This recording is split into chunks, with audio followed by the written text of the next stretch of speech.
kali kae padha disempreti yo kae apa ditanduri gajahan. Ora sak bingung dong. Suket lek kandang iki wis ana nak kolong bokok. Oleh mung ngarit Yo ora, iku le menehi tangga teparo, mesakno karo damar bulan, mergo ngelingi pakane dangapuran paling nang dara dhisik kan menapa kadis ngaten. Iki mau iki diwenehi suket iki. Si kula nggih gumun. Suka sampeyan iki padha naso. Nanging nyatanipun wonten pagedaran menika kok kakak suket. Lah yo iki agek tok iki suket grinting. Lan Terus pundi? ora usah nyandak gawe. Wis eman-eman tanganmu wis ana kapale kok. Nyandak gawe. Turu wae, turu. Turu.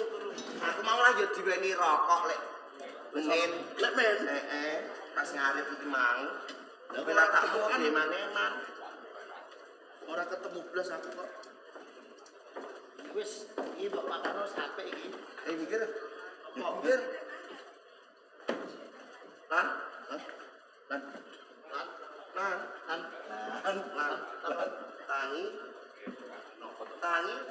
tangi le, mangan sawang gurimu jek elek. Wis rasanya ndak.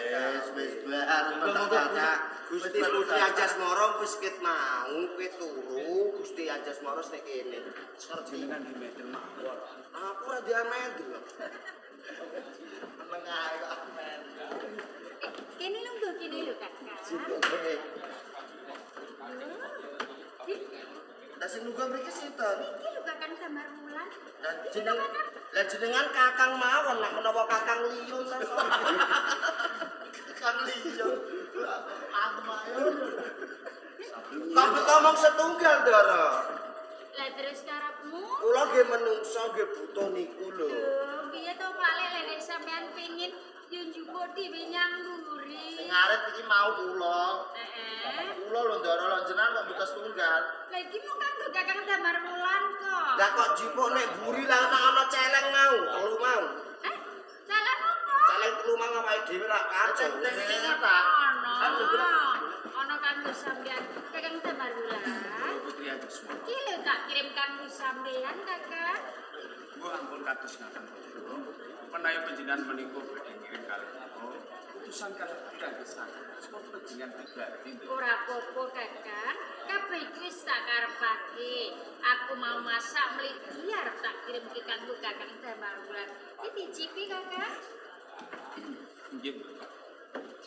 Lho kene lho Kakang. Kakang Damar Wulan. Nggih dawuh, Ndara. Rasane atiku aku blokor apa-apa yo Kakang. Monggo panjenengan bloko kemawon mboten napa-napa. Kakang Damar Wulan. Nggih. Nek sejatine wiwit pisanan sampeyan iki lumebu ning dalan Taman Kaputren.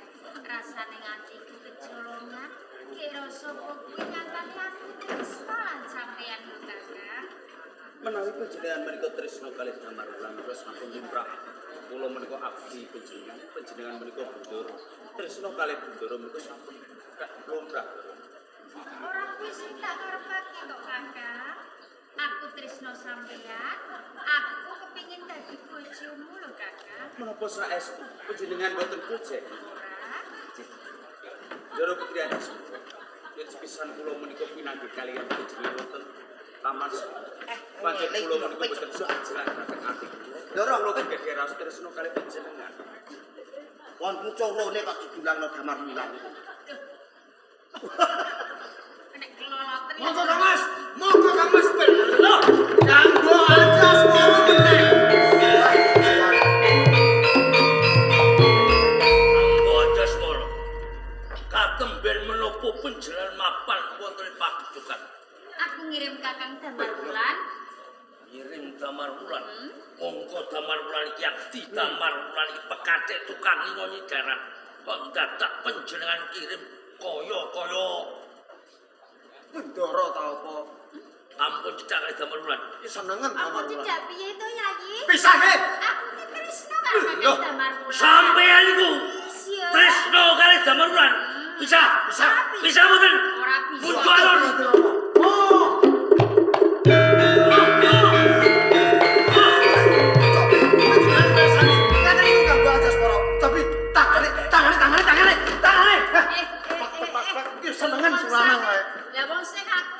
gandeng kok dipisahke sing ditakan aku dhewe. Jas, Dawa Rama. iki kepiye leh, Jas? Pripun Rama? Wanci duduan cine. Nggih. Lho kowe kok keluyuran ning gedhokan iki karepmu iki piye? Kula tresna Kakang Damar Wulan. Lho, ngoten niku. Kula tresna Kakang Damar Wulan. Kowe tresno karo Damar Wulan. Nggih. Ngono. Nggih. Lan nang kowe piye? Kula iki tresno, Ndara. Kowe yo tresno karo Anjasmara. Nggih. Ta? Aku Mbak Ayu tresno. Lah nggih. Kedahipun dipun pisahaken. Bisa. Nggih. Ayo, Damar Wulan karo bisa. Bisa. Damar Wulan bisa. Saged, Ndara. Kula mboten saged pisah kalih Anjasmara. Ya. Ki, kok salah jas, kowe rono jas. Ampun nek mriki mawon Rama. Pokoke ngoten niku lho, ulang-ulangan pisahaken. Badingling semakin apa panjenengan. Wis jinarakan. Nggih Rama. Wis disengaja. Lah nggih. Lan lho kowe iki atase gedhe bal 17. Kowe iki pekat. Lah nggih. Kowe iki tukang arit. Golek entong. Lho kowe kok gasro wani tresnani putraku Anjas. Para lek kan. Sing kok nggo bondo kuwi apa? Nyuwun sewu, Ndara. Eh. Ingkang miwiti tresna menika mboten kula nanging putri Wah, lete. Kebagusan rupamu. Saestu, Ndara. Apa ya Jas? Nggih Rama. Kowe sing disi tresno. Nggih. Mo. Pun to, ngangge pawadan apa kemawon Damar Wulan niku kleru salah nganggo banget. Leboke pangku jaran kemawon. Mata sing kawula Nggih. wani karo bener. Lah nggih. Lan kowe luput. Luput mbok gendong mbok indit. Wiwit dina iki kowe tak hukum urung. Jorok. Cocok.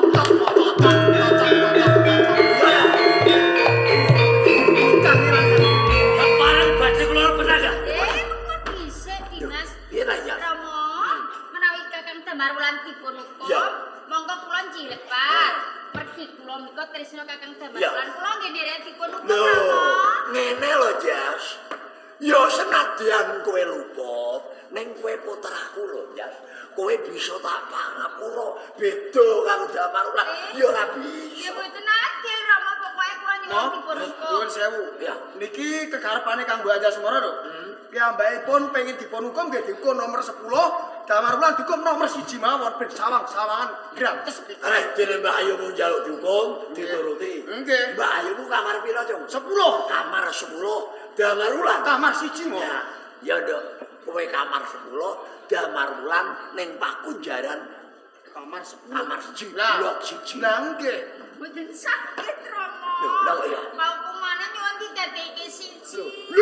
Wah, Yo kenaan mangke mo. iya piye? Nek hukumane dipun dadosaken setunggal. Ya, Lebet tiang kalih Loro. wedal saged dados tiang tiga. lah kok iso? Do seneng-senengan salebetipun Pakunjaran satemah mbobot gadahi lanak. Metu dadi Sampeyan tahu. kula ndadekake putu, Mo. Sebelah ora bisa, ora Lho bisa. iki Pak Jaran mawon. Kok dhisik rasa kangelan kowe nglebokke Kang Mbok wis pinter nglebokke. Lho, Ngaten iki terus pundi mo? ngoten niku.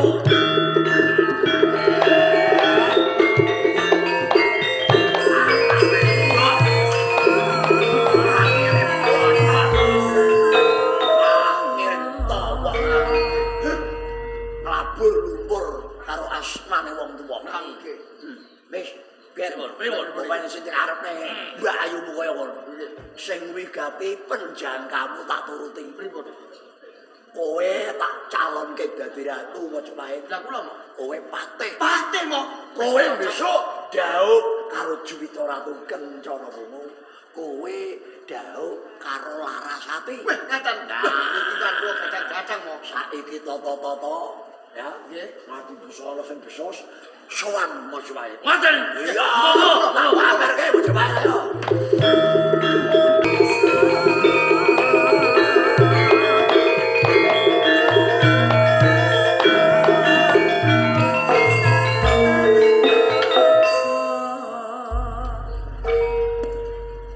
Dumateng tiga paman menak koncan.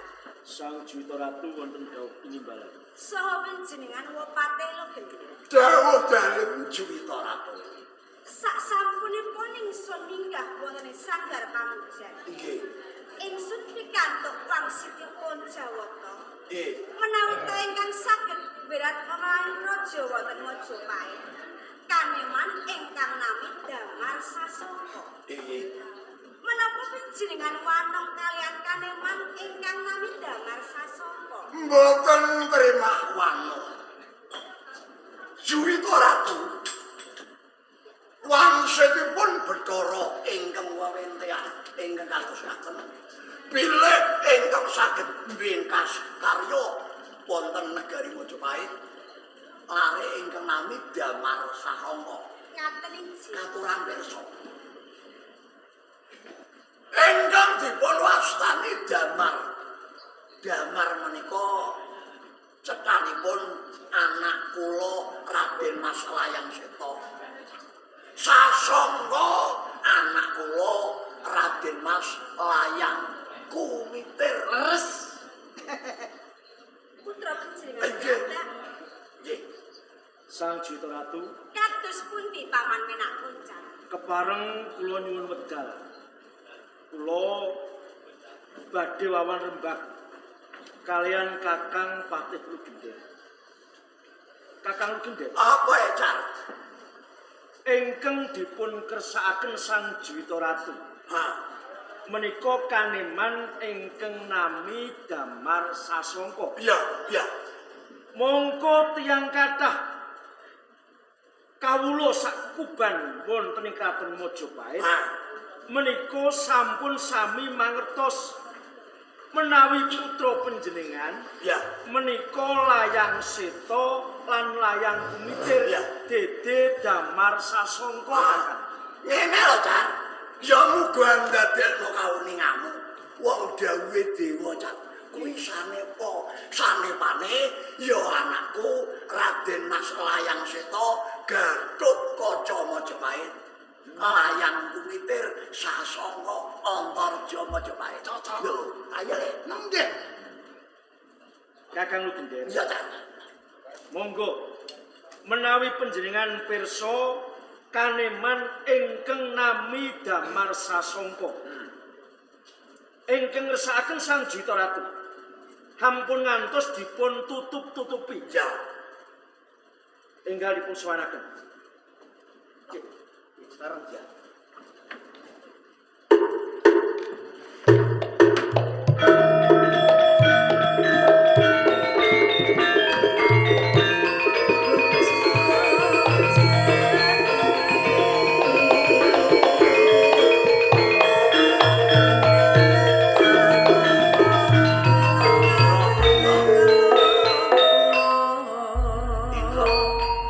Damar Sasongko. Dawuh, Cih.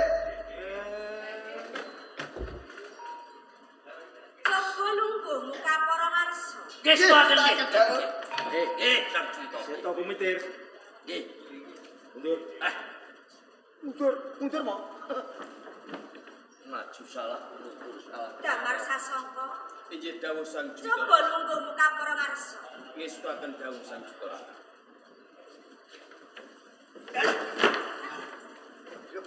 Rosane cah desa kira manut. Nanti bawah. Coba tumengo Damar Sasongko.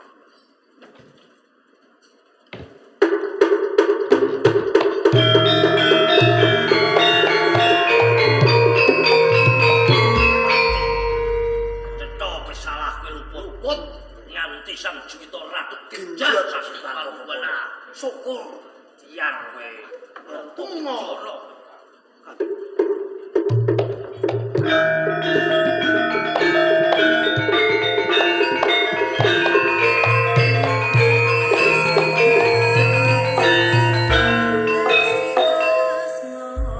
Damar Sasongko.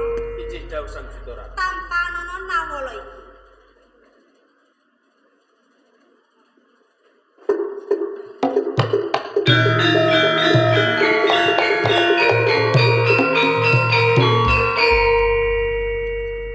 Damar Sasongko Injih dawuh kula, Pak. ora sadengah menungso. Iki iso nampa kanugrahan saka Sang Juwita Ratu. Mula aku mung titip keling lawan iki. yen kowe kepengin buka ngerti isine nawala. Sing hati-hati. Mergo ing pendopo iki akeh blantik.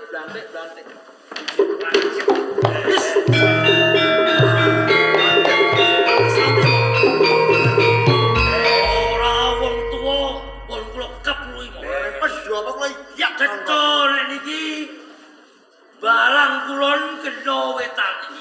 Panjenengan kok Sampeyan dipestani blantik. Blantik. Ora mangsane blantik. Kowe kudu sabar. sabar. Lan Injih dawuh kula. kowe ditimbali ngerso dalem Juwita Ratu Sri Subha Siti Kencana. Injih.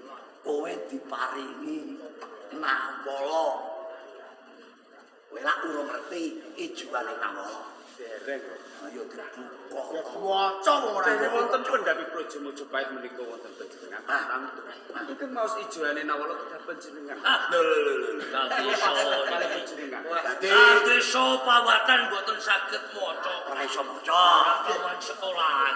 Sing maos kudu rono. Kula ngaos kalih panjenengan. Ya. Dipun mo. Nggih.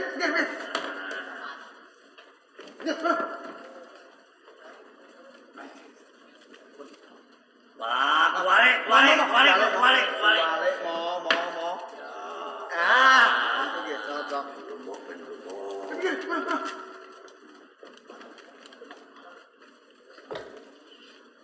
Serat mugi katur dumateng rasa dalem Kang Mas Damar Wulan. Barang. Nggih. Cetok mo.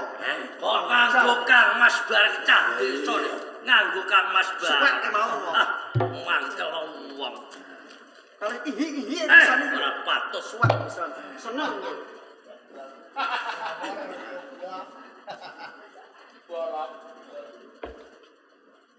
Serat mugi katur bolong. Nah. Nggih, kuwi suwek. Kuwi suwek iki bolong. Iya.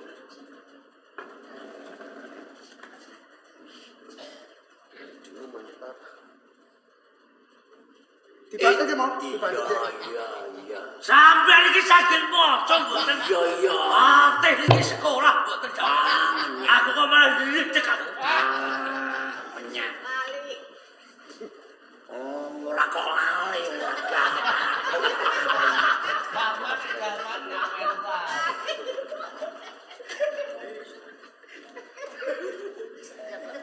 Kang Mas Ono Kang Mas. Mangkel wong. Disuwek diruwek. Kok geting aku nang desa nek Kang Mas barang. Kok Nah, oh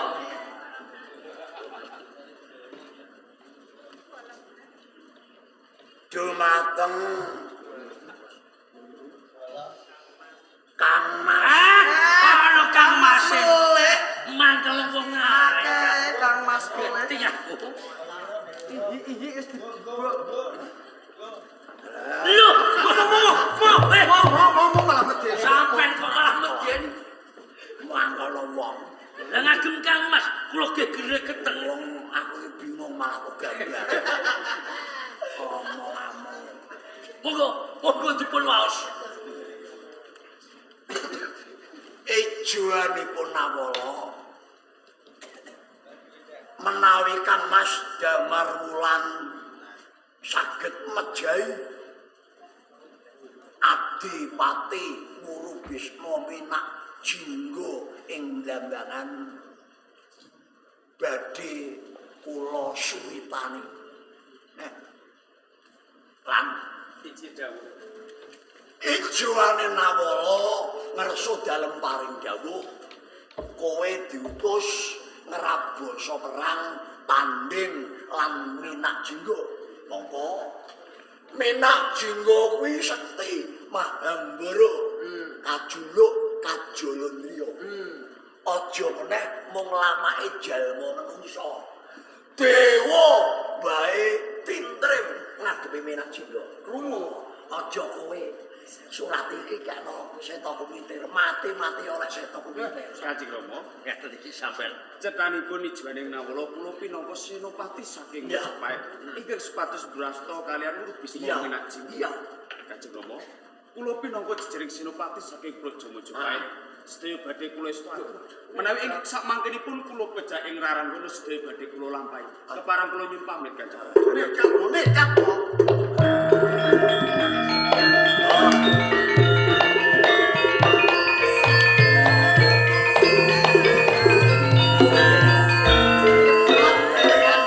Jaluk mati